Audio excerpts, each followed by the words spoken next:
Thank you, Eric, and thank you everyone for being here and to the organizing committee for the invitation to speak. It was my very last slide that was up there, so I thought that was my best ever at meeting my time requirements. I finished before I began.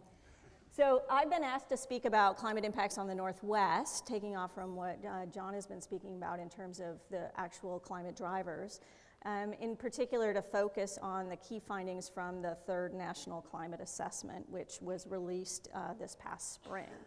So the National Assessment has many chapters, one for each region of the country, one for many different sectors and cross-cutting sectors, and we were the authors of Chapter 21, which was focused on the Northwest. It was a diverse group of authors, as you see here, and we were charged with synthesizing and assessing this current knowledge base around what we understand about climate impacts in the region.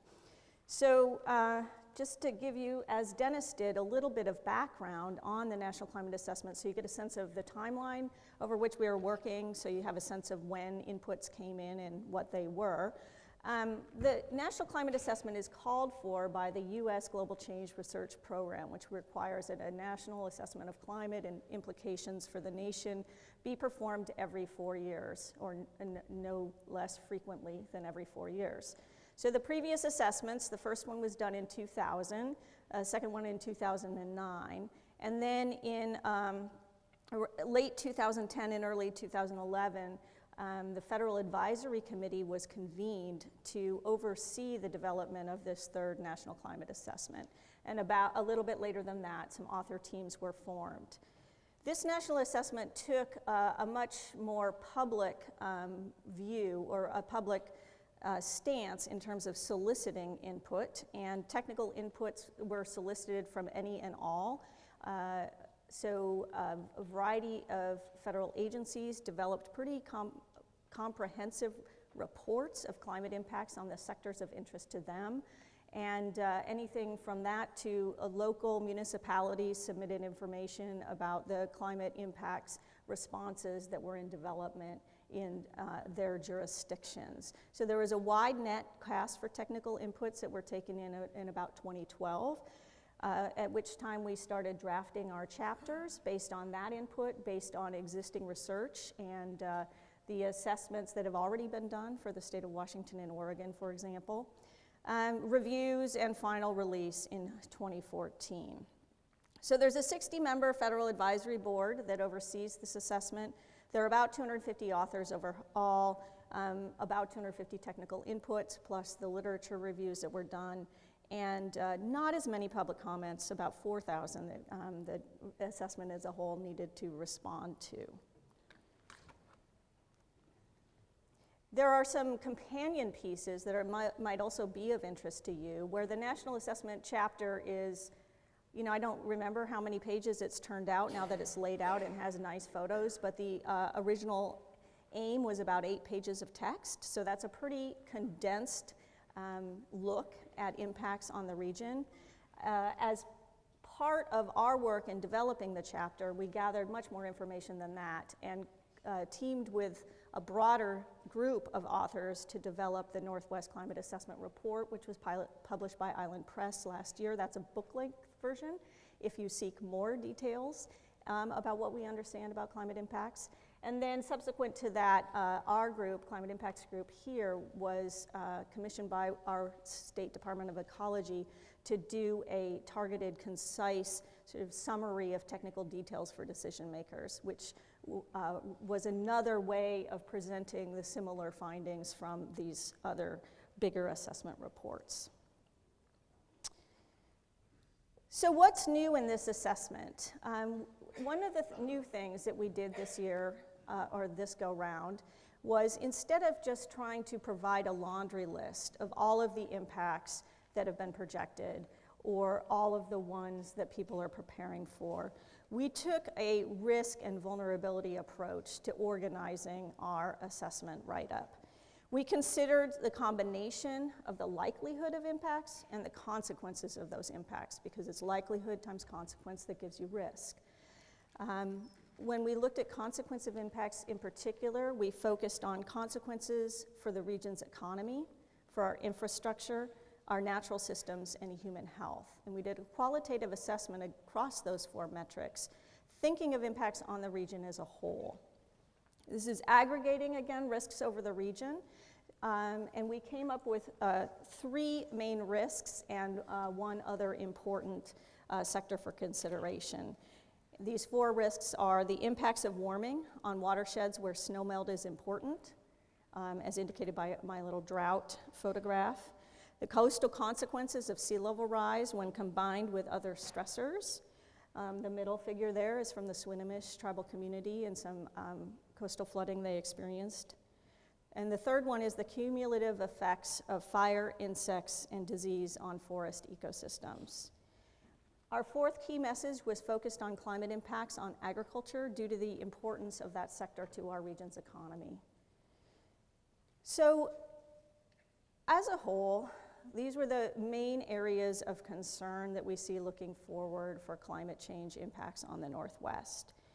When we look in any one location, however, we know and we do recognize that there will be local specificity of impacts and vulnerabilities, and things that may not be important when aggregated to the regional scale may be quite important locally.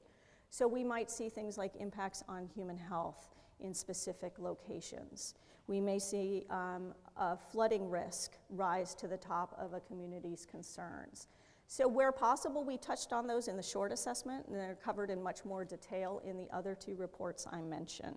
So today I'm really just gonna go over the main overview and recognizing that there are really important sub-regional differences in some of these impacts and then therefore responses.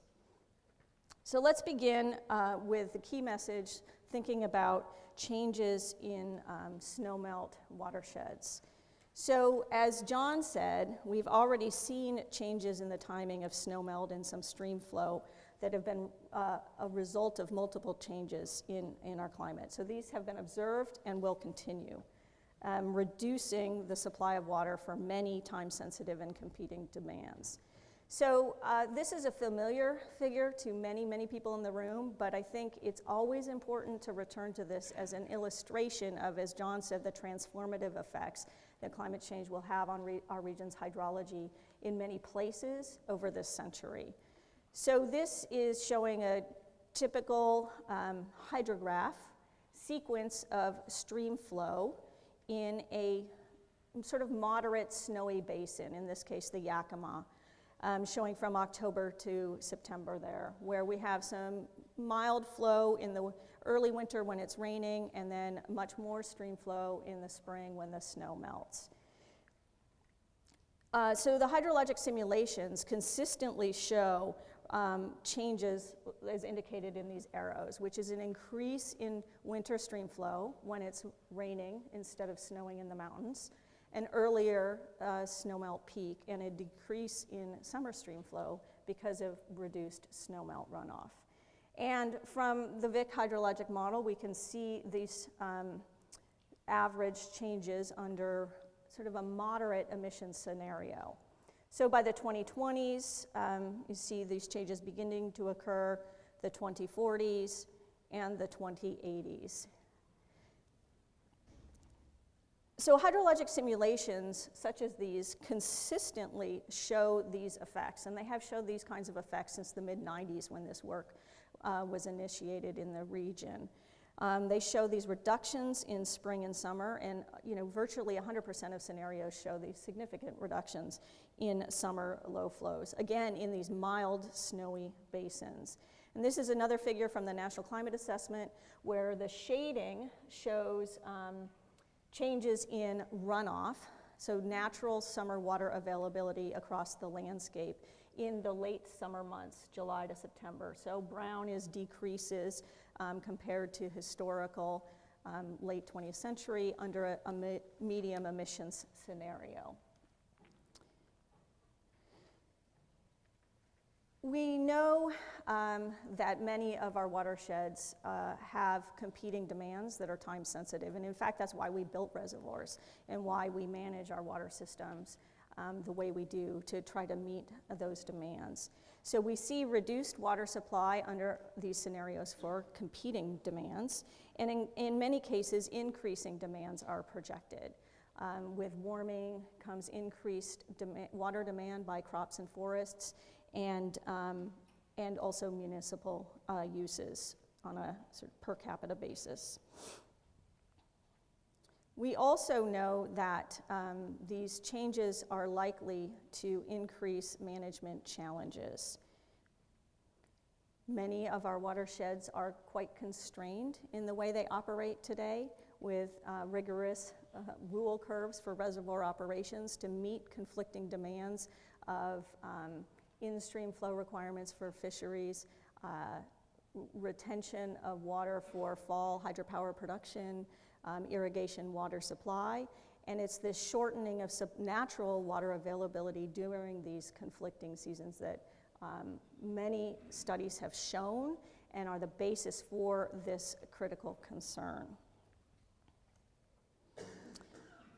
Since the last assessment, there have been more finer scale analyses that show the negative effects of these kinds of changes in changes in stream flow timing and reduced summer water availability at a variety of scales. So there have been assessments in the Yakima looking at impacts on irrigation water supply, showing increased risks of water rationing for junior water rights users there. Columbia River Basin analyses looking at how impacts are distributed across the multiple conflicting uses there, and the fact that management can be adjusted to reduce the impacts on a particular use, but not without increasing the impacts on another use.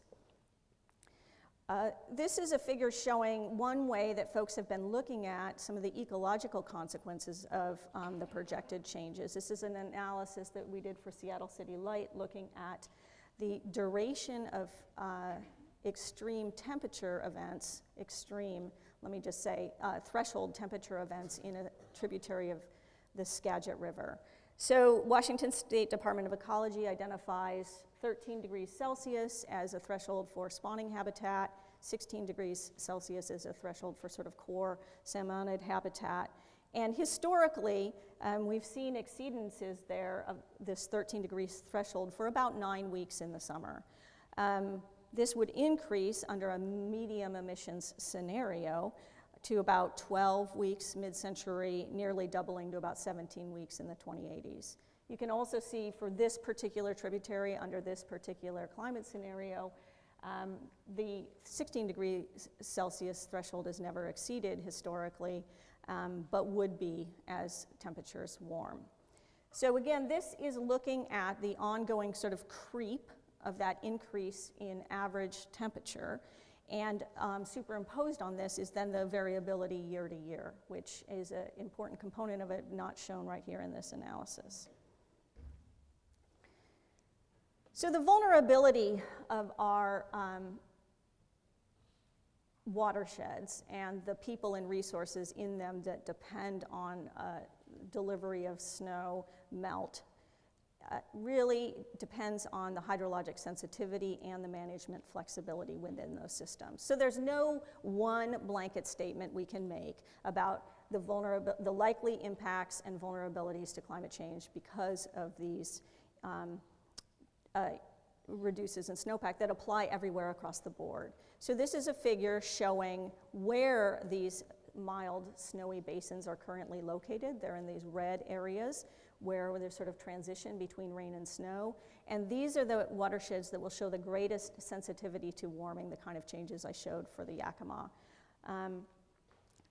Sensitivity to warming doesn't necessarily mean a vulnerability of a resource to ongoing climate change. What really matters in assessing that is whether and how we can adapt our management or the ecosystems adapt their way of life within that watershed.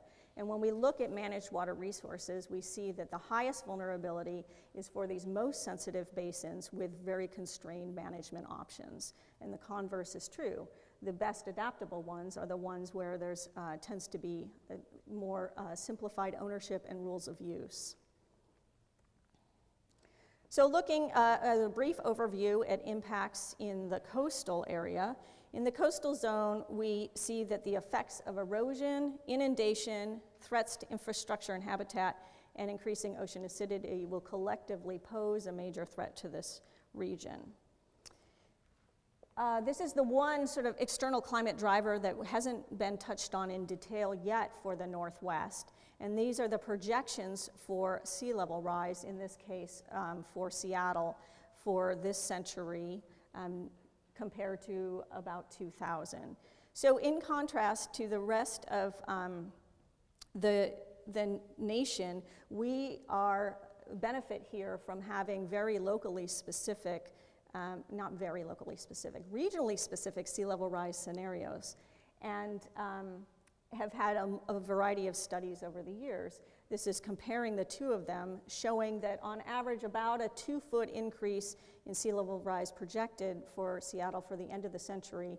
But this range really depends not only on uncertainty in a regional and global climate modeling, but also on what the emission scenario might be. So an adaptive response would need to consider the cost of being wrong and the assumptions one would want to make about what future emissions are. Sea level rise is one of many factors affecting the coasts, but overall the consequences for natural systems are likely to be changes in coastal marine habitat due to chemical, physical, and biological changes, effects on different species of birds and fish, increasing wetland squeeze as sea level rise increasingly traps them between rising seas and coastal development, and increased frequency of harmful algal blooms, for example in Puget Sound, linked to warming temperatures. There's been assessments also of impacts on the human side of these things, looking at public and private property and utility and transportation infrastructure at risk in the coastal zone.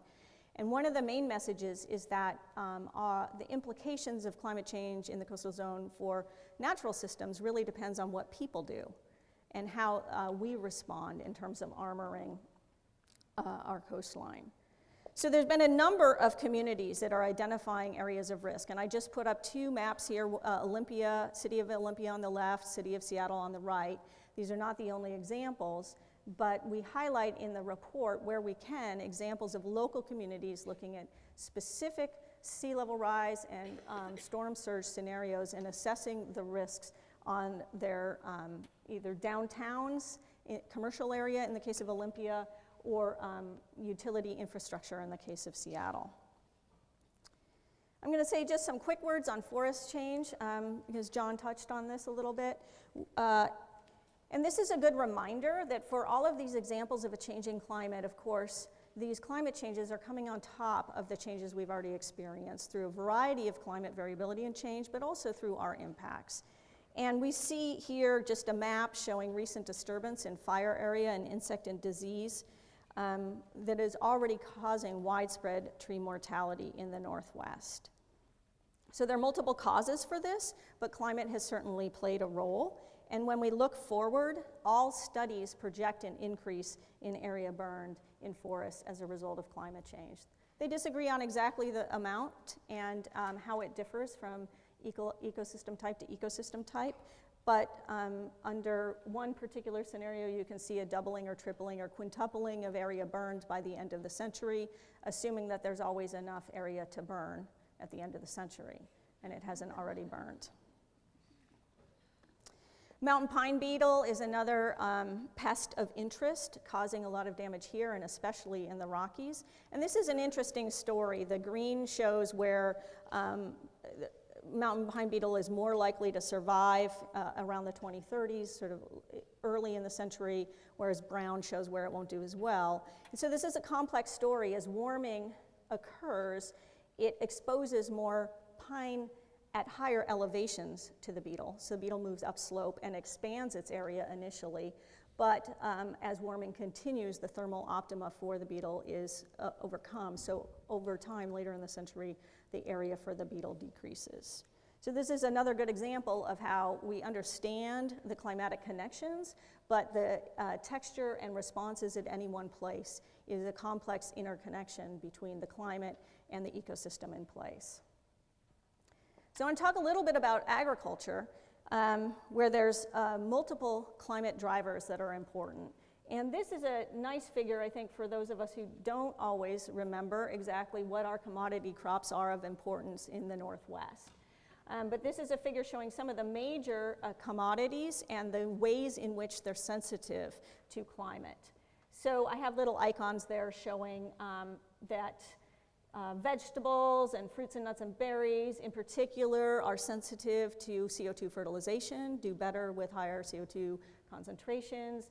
Many of the sectors are sensitive to drought stress. That's what the sun is, from direct stress on cattle to impacts on insect life cycles for fruit and nuts and berries. Again, we have one of the major drivers is changes in irrigation water supply. That's my watering can. That's my homegrown irrigation.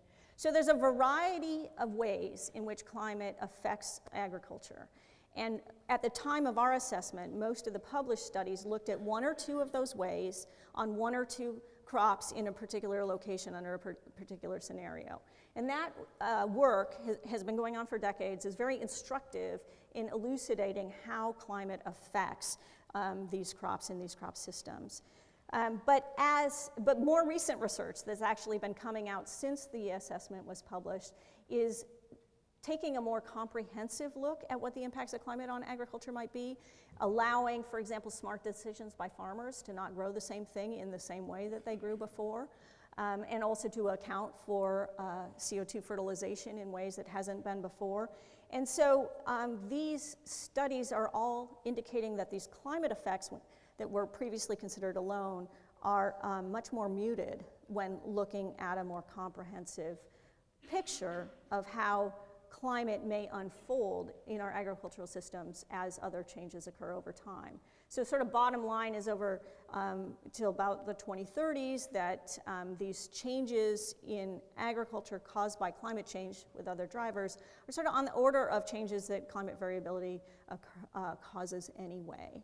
So this is research that has been coming out of WSU, who's had a decades-long effort in understanding this and combined with their partners through a variety of other federally funded programs. Another main message on the agriculture sector is that it's well positioned for adaptation, that there's inherent flexibility in the management and responsiveness to changing conditions. Right now, after an orchard is planted, we think of that as a 20-year investment, but with changes in market forces, the owners may rip it out in 3 years before they've even gotten any fruit and replant. So they're already responsive and quick to adapt. That doesn't mean there won't be costs,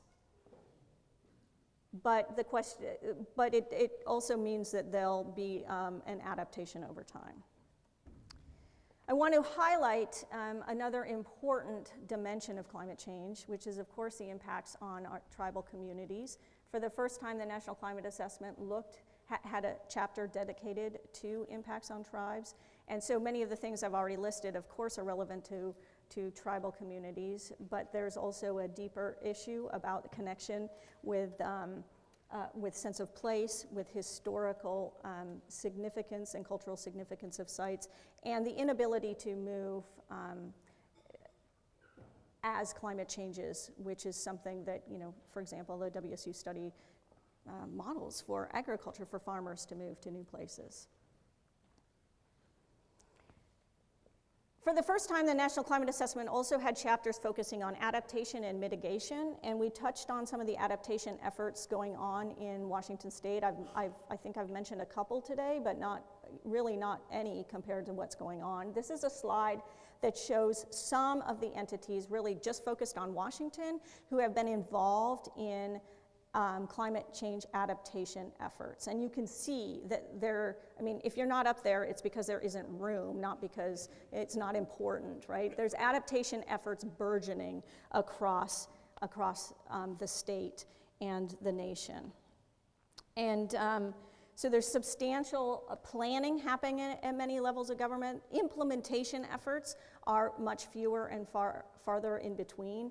And one of the findings of the National Assessment was that across the board, across the country, more and more effort is being applied to adaptation and mitigation, but not at a level that's commensurate with the challenge we're facing. So one of the main messages of the National Climate Assessment was that climate change has firmly arrived here and is an issue for today. And this is a statement that I think is really important, and it is part of a different way of, I think, addressing the issue than we did last time the assessment came around. So we know, why is it an issue today? We know that climate change will increasingly affect all manner of things that matter to us in the Northwest. And I really only outlined sort of the gross picture, the vague puzzle that John showed of impacts overall. But in the increasing wealth of regionally specific information, we see these impacts of significance. We also know that today's choices are determining tomorrow's risks. And these are choices we're making about emissions right now, and choices we make about whether or not to prepare for the changes already in motion. We also know that many of the changes that we're talking about will require significant time to prepare for. So even if significant changes on many of the systems are, projected for a couple of decades out, we know it takes decades to change a water resource management system. We know it takes decades to negotiate new agreements over water. We hope it only takes decades to do those things, I would argue. So some of the main themes in the climate assessment, just to wrap up here, is that there's really a familiar outlook here. What I've described is really confirming decades of research. You can look back at the papers from 1991 and 1995 about projected impacts on regional hydrology, and you wouldn't get a different answer in the direction and the shape of the trend. But what we have here is more details, a new focus on some of the areas of highest regional risk, and a lot more information about sub-regional climate sensitivities. I haven't mentioned a lot yet here because of time, but nature will continue to play, and nature will continue to play in an important way. And in the coming decades, much of what we experience will really be shaped by variability. And this begs the question of which of these climate impacts will emerge when, in where, in what ways that matter to us. So I want to put in a plug for a couple of posters we have on a new look at time of emergence of different climate change signals. And finally, I just want to leave us with a cheer that says I think the Northwest is really well placed to prepare for these changes. Compared to a lot of parts of the country, we are really rich in locally specific projections, in a real broad scientific engagement in the issue, and in local, regional, state, and federal leadership and adaptation planning. And the growth of this conference is a testament to that, and the talks and posters we'll all be looking at over the next couple days, I think, are just going to contribute more to that richness.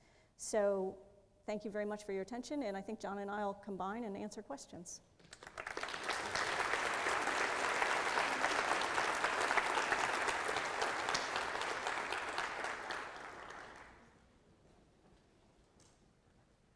Yeah, so we'll have both of these guys come up, and you can either pick one or the other, or they can choose among them which is better suited to answer any given question. So, let's start with Cliff here. Okay, thanks. Well, the climate here is really dominated by the effects of terrain and land-water contrasts. And, I mean, one major tool that we need is to have a large number of high-resolution, downscaled runs based on the climate models that are calibrated. And we really don't have them now. So I think the question is, how do we fix this problem? The fact we do not have a large number of dynamically downscaled runs, which really should be the predominant tool we need to figure out what's going to happen in the future. Sounds like a question for me. Absolutely. So using the global climate models we have, we can actually look at projected changes in temperature and precipitation. And that allows us to look at it across a variety of models. It's not necessary, and we can statistically downscale these, but we don't learn a ton by doing that. We just provide that local information. The best scientific approach for understanding how climate change can evolve at local scales would be through using regional models that actually simulate some of the physical processes. Currently, I think that there's a big barrier in effectively doing that across a variety of models, so that we're not relying on 1 or 3 models and telling us what the future is going to look like. And that's an issue, I think, dealing with computational power, and something that probably we'll learn more about going forward. But I think we do have limitations in doing that effectively today in the large-scale ensemble approach. Can I add something? Yeah, you want to add something? I just want to add that I think that this is another good example of a large-scale need for analysis and projections that is likely too big for any one user to pay for by themselves, but is needed by many users across the region. And so I think it's a good time to be getting more creative about how we recognize that we have combined or common questions that we're asking that could be answered by a unified or a common pool approach to developing these projections. Well, let's go here and then.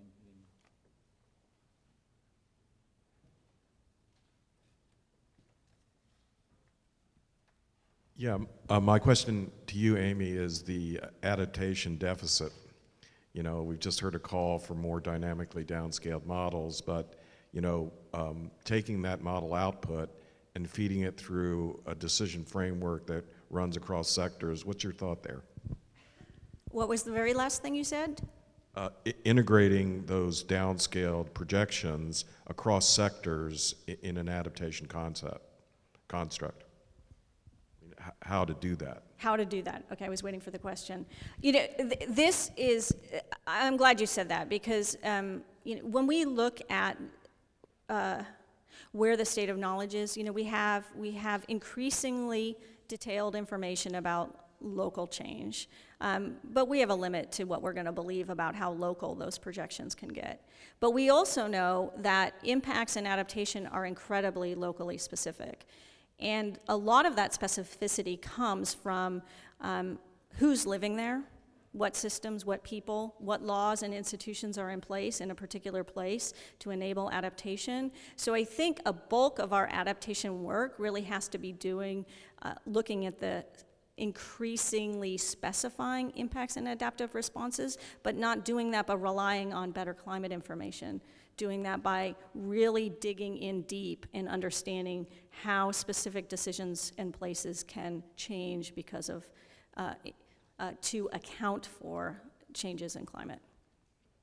So to summarize, that would be decision-making, governance, in other words, how we actually manage and make decisions. Sure, putting on climate lenses and assessing how to make decisions differently. Thanks.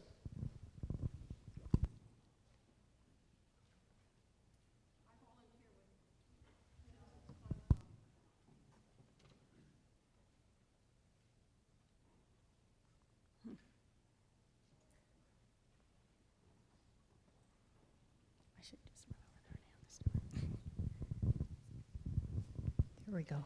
I volunteer with Citizens Climate Lobby. We work with members of Congress on trying to stop the problem in the legal sphere that are causing this. Senator Patty Murray just held a budget committee hearing on the costs of climate change, the budgetary and economic costs of climate change, issued a detailed memo on it.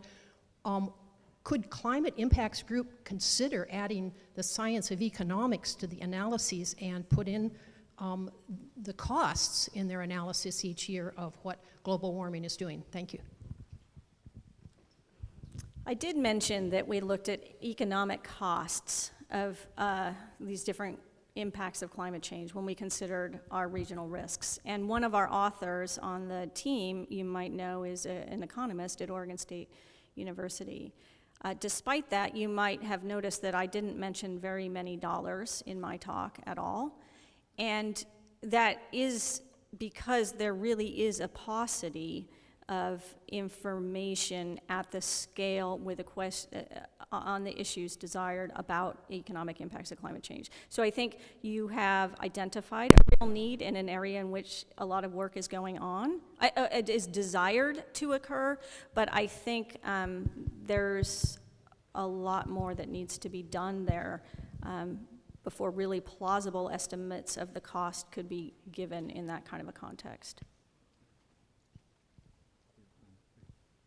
Let's take Phil, and then we have another question.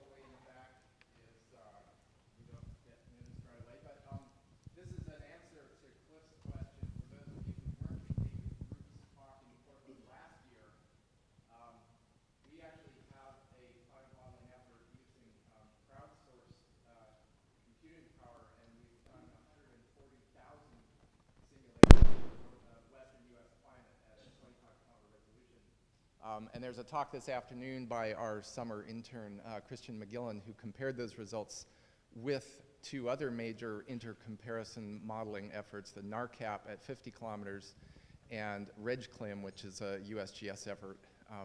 So just a plug for Christian's talk this afternoon.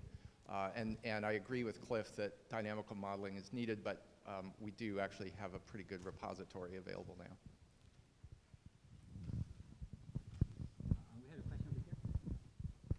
Hi, Amy, this is back to climate adaptation.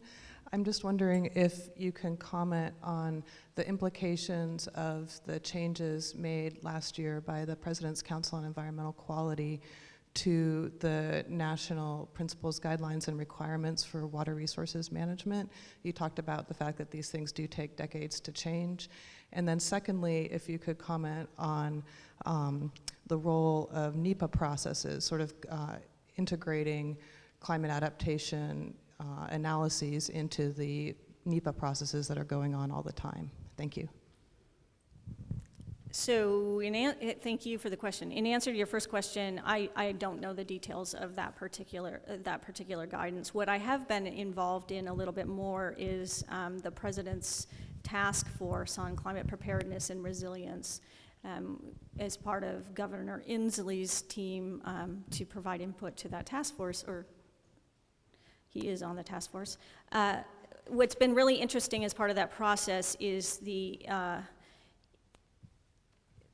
unified requests from the task force members, who are state, local, and tribal governmental representatives, for improved and more stringent guidelines from CEQ and the agencies in terms of incorporating climate change into management. So I don't have the details of the one you're talking about in particular, but it's a clear desire of these local governments, at least the ones on the task force, to have improved guidance and to get some of the stuck guidance out of CEQ about how to handle NEPA and climate change. I think it'll be interesting to see how NEPA reporting requirements, the National Environmental Policy Act reporting requirements, evolve over time.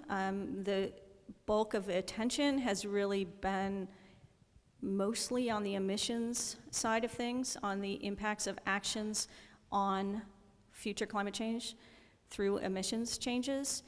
I think there's still questions in different contexts as to how NEPA can be used to look at adaptation. But I know there's examples, I don't know if there's talks here, of folks at the Forest Service and others looking at new ways to do that, looking at what we do know about impacts here and what can be plausibly said about management. Did you want to add? You were nodding. So there's still a lot that we don't know about what's to come. And what I'd like to ask each of you, John and Amy, to do is to step back a little bit and give us each, on the physical side and on the adaptation side, your sense of one major example of potential surprise. We've got a lot of potential for surprise here. And if you could just think about that in general, on the physical side, on the adaptation side, what's an example each that comes to mind for each of you as potential areas of quite significant surprise? I'll take a stab at that. So surprises in the climate system. You know, we've studied the climate system for quite some time, and it's sort of like that puzzle piece I put up. There's still sort of unknowns in that. One of the potential surprises is how sensitive the climate is to increases in radiative forcing or greenhouse gases. And we have a range of estimates through paleo observations and modeling studies and exactly what that is. Basically, what's the change in global temperature for a doubling of CO2. There may be some surprises in that involved with how climate feedbacks work, and those are still some of the issues that we're working on. A surprise, for example, could be that the climate system is more sensitive than we're expecting or less sensitive than we're expecting. That would be a surprise to me. We have some pretty good estimates on where that number is, but I think that's one of the sort of the holy grail of just how sensitive is the climate system to a doubling of CO2.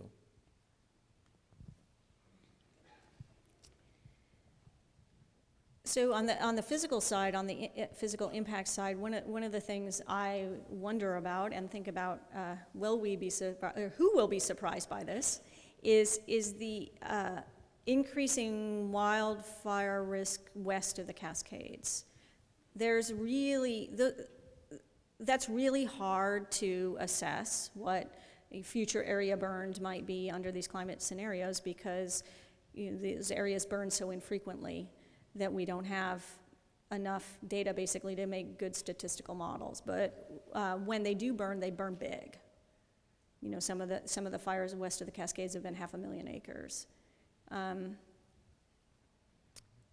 So what's that going to look like? And how do we think about that, and what should we do about it? And how plausible is it, I think, is a big area ripe for surprise. On the adaptation thing, on the adaptation side, I think we are, well, this depends on if it's, Optimistic Monday or Pessimistic Tuesday? And I guess I just told you what it was.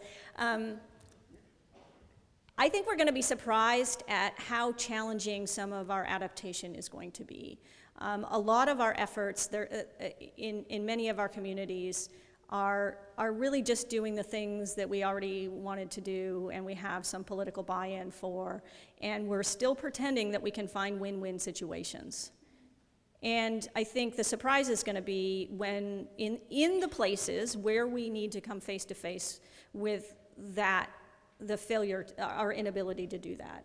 So, you know, a real off-the-cuff example is in the coastal zone, where sea level rise will advance the shoreline. It's impossible to pretend there will be no losses, right? So how, I think the surprise will be coming when we come face to face with that.